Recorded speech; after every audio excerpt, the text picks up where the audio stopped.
pretty clear by now that mortgages are getting more expensive. But it's not actually just because the Bank of Canada is raising rates. Nowadays, with home prices dropping and a possibility we might go into recession, banks are just being realistic. Higher risk means rates go up, and so banks are widening their spreads on mortgages.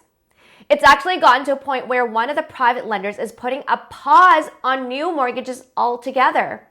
So what does this mean for you if you're getting a new mortgage these days or even due for renewal?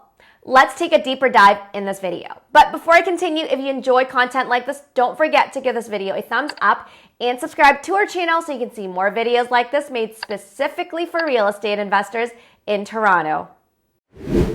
As a refresher, here is how interest rates are related. We first have our Bank of Canada target rate, which is what we hear most about going up or down when the central bank meets to discuss rates. The central bank sets the rate that the banks charge each other for overnight loans, and this is called the target rate. They can also borrow money for a longer period of time. For example, Canada might borrow money for 5 years through government bonds, which are the lowest risk loans. The implied rate here will be based on the current target rate plus predictions about where the target rate might go over the next 5 years. For example, in 2020, when the central bank said that the rates would stay low for a very long time, the market ended up taking bond yields to rock bottom levels of 0.3%. Nowadays, rates are on the rise, and so 5-year bond yields are getting pulled back up higher and higher.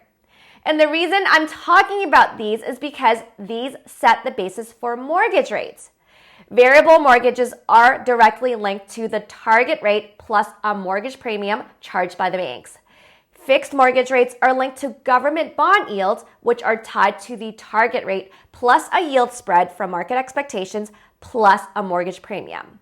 So once you get this, you can see that the reason why mortgages are getting a lot more expensive is because all of these variables are going up. The most obvious one is the one that we all know about. Inflation is up, and so the target rate needs to go up to combat inflation. And then we have the yield spread, which is also widening.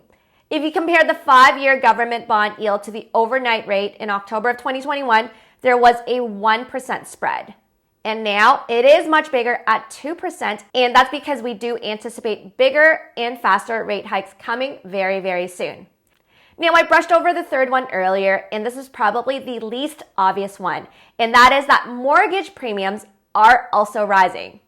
During the worst of the pandemic, banks were offering crazy mortgage discounts because they were flooded with cash.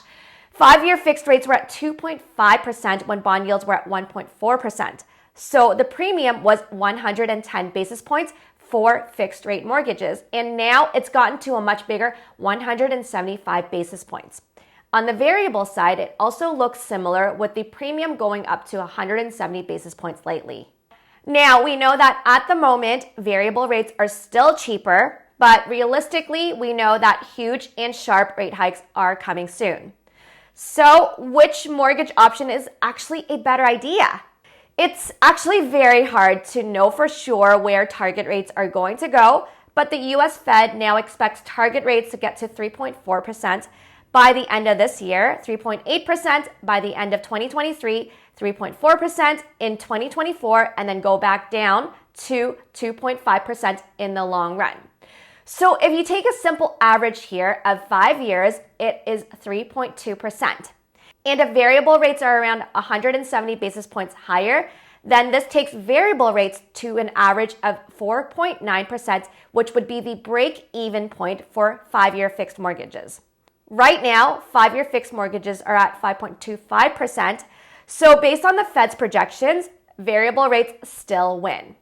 Now, if the target rate ends up staying higher for longer, for example, if the target stays at 3.5% from 2024 to 2026, then that is the point where fixed rates would break even at the current moment.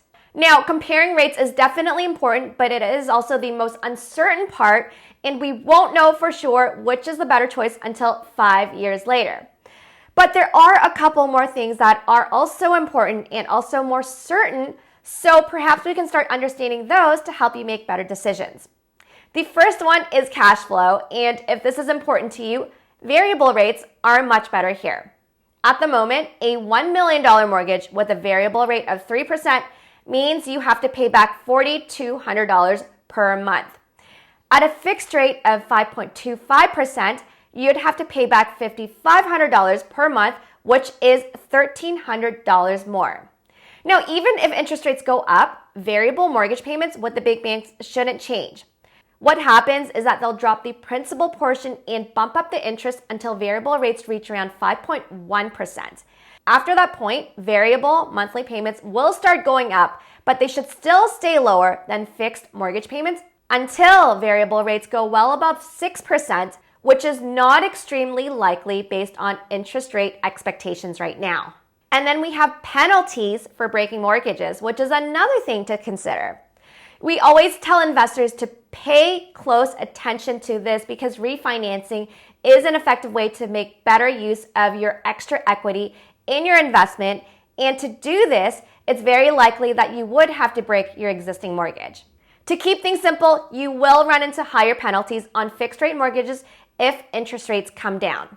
Assuming fixed rate mortgages fall from 5.25% to 4.5%, and you have 2 years left on your $1 million fixed rate mortgage, if you break that contract, you'll end up paying a penalty of $15,000 using rough math, which is higher than a variable mortgage penalty. Honestly, both hurt, but the variable mortgage will hurt a little bit less. We don't have a clear answer for which mortgage option is actually cheaper right now because inflation is so persistent and exceeds expectations month over month. But as a real estate investor, we do like to prioritize cash flow and flexibility, and because of that, variable mortgages would be the way to go here. Here on our team, we're not mortgage brokers, but we're a real estate investing sales brokerage. And we do believe in equipping you with facts and numbers like what we just talked about so that you can make better decisions. And if you need more help and you're interested in getting started with Toronto real estate investing, just reach out to us. We can take a look at your requirements and your preferences, teach you the ropes, and then match you up with the best investment property that fits your needs. After we help you buy it, our team also provides renovations guidance, leasing, and property management if you need it. So just connect with us if you want to learn more about our services by heading to the link in the description below. Don't forget to give this video a thumbs up and look for us on Facebook, Instagram, or LinkedIn if you want to hear from us more regularly. I wish you all the best in your real estate investing journey. Thanks so much for watching, and I'll see you in the next video. Bye!